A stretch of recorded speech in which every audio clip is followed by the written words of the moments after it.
Welcome friends, कैसे हैं आप लोग? होप आप लोग बहुत ही अच्छे होंगे। आज का जो मेरा टॉपिक है बहुत ही आपके लिए बहुत इंपॉर्टेंट होने वाला है। हम लोग के ख्याल में हमेशा बार-बार आता है कि वेजाइनल डिस्चार्ज क्या हमारी प्रेगनेंसी को रोकता है?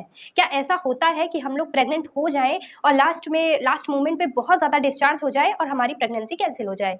ठीक है? ये सारी चीज़ें दिमाग में बार-बार आती रहती हैं, क्या ऐसा हो सकता है, नहीं हो सकता है? ऐसा क्यों होता है? इसलिए।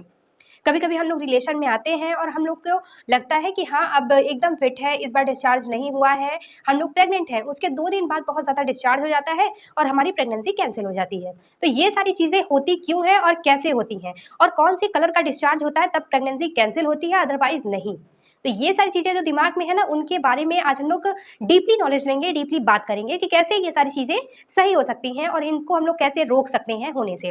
तो सबसे पहली चीज़, वेजाइनल डिस्चार्ज क्यों होता है? देखिए, डिस्चार्ज आपका तभी होगा जब आप लोग जैसे बहुत ज़्यादा कोई काम करेंगे, पैरों के सहारे, जैसे आपने रिलेशन बनाया है, आप प्रेगनेंसी के लिए अपने सोच रही हैं, आपने रिलेशन बनाया है, लेकिन उसके बाद आप लोगों ने क्या किया कि नेक्स्ट डे आप लोगों ने बहुत ज़्यादा काम कर लिया, बहुत ज़्यादा भारी सामान उठा दिया। बहुत ज़्यादा, कुछ लोग कहते हैं ना, बकेट वगैरह उठा लेंगे भारी, या फिर अदरवाइज़ डंबल वगैरह उठा लेंगे, एक्सरसाइज़ वगैरह करते हैं, लेग एक्सरसाइज़ बहुत ज़्यादा कर लेंगे। तो उन लोगों के साथ में अक्सर ये सारी चीज़ें देखने को मिलती हैं कि उनका तुरंत डिस्चार्ज हो जाएगा और प्रेगनेंसी कैंसल हो जाएगी। तो उसे कैसे हम लोग रोक सकते हैं? इस बारे में अब हम लोग बात करेंगे। दूसरी चीज़, कई सारी लड़कियाँ ऐसी होती है ना कि आपने अगर प्रेगनेंसी के लिए सोच रही हैं, तो उसी बीच, जैसे आपने आज रिलेशन बनाया, नेक्स्ट डे आप लोगों ने कुछ बाहर का फास्ट फूड खाया, ऐसा फास्ट फूड जो आपको पेट के लिए बहुत ज़्यादा नुकसान कर दे, तो उससे भी ड्राइनेस, डिस्चार्ज होना शुरू हो जाता है। ठीक है? तो उस चीज़ को भी आपको रोकना है।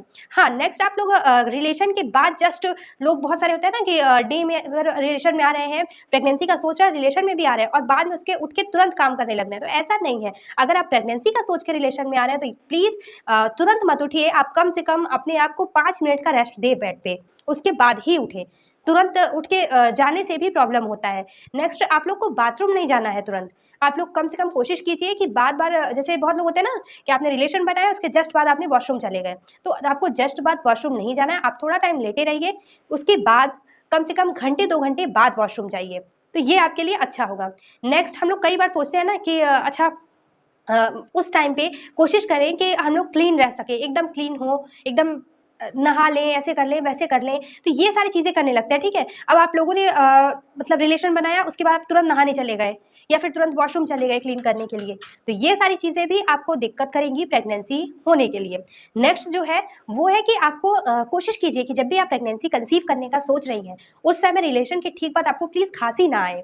हाँ, ये चीज़ें बहुत अजीब हैं, सुनने में बहुत अजीब है। कई-कई बार ऐसा होता है ना कि हम लोग रिलेशन में आते हैं और हम लोग को लगता है हाँ, सब कुछ बेटर है, उसके तुरंत बाद खाँसी आ जाती है और सब कुछ बंटाधार हो जाता है, ठीक? ऐसा हम लोग के साथ में अक्सर होता है। तो इस चीज़ को भी रोकने के लिए प्लीज़ पूरी कोशिश कीजिए, अगर खाँसी आ भी रही है तो अपने बगल में पानी वगैरह रखे रहिए ताकि आप खाँसी को रोक सकें।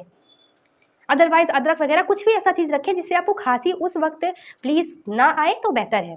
अगर इन सारी चीज़ों पे आप ध्यान देंगे तो आपकी प्रेगनेंसी वो बहुत अच्छी बीतेगी और प्रेगनेंसी कंसीव करने में भी बहुत ज़्यादा कोई प्रॉब्लम नहीं होगी, अगर आपको कोई अंदरूनी इश्यू नहीं है तो।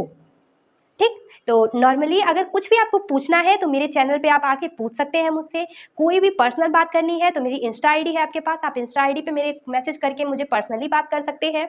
अदरवाइज़ जो भी आपको क्वेश्चन हो, कमेंट बॉक्स में कमेंट कीजिए और हाँ, सब्सक्राइब करना बिल्कुल नहीं भूलना है, सब्सक्राइब ज़रूर कर दीजिएगा, क्योंकि आपके सब्सक्राइब करने से मुझे बहुत ज़्यादा हिम्मत मिलती है कि मैं और अच्छे-अच्छे वीडियोज़ आपके लिए लेकर आती रहूँ। तो चलिए, बाय-बाय।